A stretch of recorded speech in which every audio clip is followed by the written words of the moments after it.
from Florida, USA. Thank you very much, bro Adriano. Thank you, thank you. So ito yung mga accessories na kasama. McFarlane Toys na ammunition pack version 2. I think this is version 2 kasi meron siyang Gatling gun. Ito.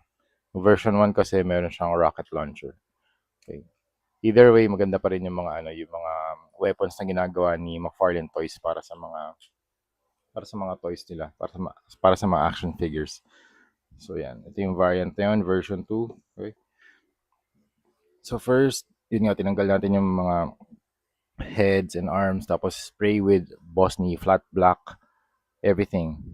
Tapos dry brush with gunmetal and steel.